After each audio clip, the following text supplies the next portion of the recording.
You ask Tiger to solve. This deals with linear equations with one unknown.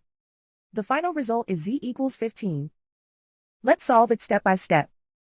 Group all constants on the right side of the equation. Subtract 1 from both sides. Group like terms. Simplify the arithmetic.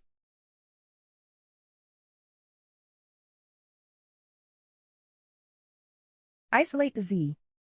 Multiply both sides by 3. Group like terms. Multiply the coefficients. Simplify the fraction. Simplify the arithmetic. And so the final result is z equals 15.